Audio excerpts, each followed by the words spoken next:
La deuxième édition des Rois du Bad s'est déroulée ce dimanche dans le gymnase de Yenne. Pour cette deuxième année d'existence, la compétition régionale qui se passe sur 2 jours a attiré près de 200 joueurs, 70 dans la catégorie junior et 130 dans la catégorie senior.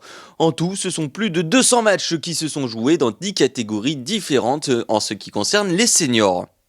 Donc c'est un format, en fait, on sépare les joueurs en fonction de leur catégorie. Donc on a différentes poules dans lesquelles les gens s'inscrivent par catégorie et puis en fait on joue par tableau, contrairement au tennis. Là c'est chaque tableau et on a une finale dans chacune des catégories.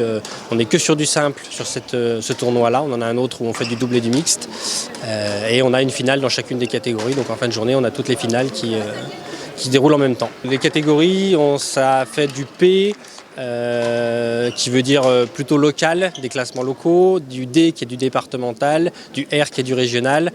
Ici on s'arrête au régional et puis après il y a des classements qui vont jusqu'au national. Mais on reste quand même un tournoi un petit peu, on va dire, avec un rayonnement régional. On est un petit club quand même avec une petite ancienneté. On n'est pas encore un très grand club, donc voilà. Pour ce tournoi-là, c'est la deuxième édition. On a commencé par organiser depuis quasiment 5 ans des tournois en mixte et en double. Et là, depuis 2 ans, on organise des tournois de simple qui nous permet d'avoir des joueurs qui viennent. Il y en a qui préfèrent plus le simple, d'autres plus le double. Donc là, ça nous permet d'avoir d'autres joueurs qui viennent découvrir notre club. Dans la catégorie régionale 4, c'est Johan Magnier du Bourget-du-Lac qui l'a emporté en finale face à Thomas Pravaz de Yenne.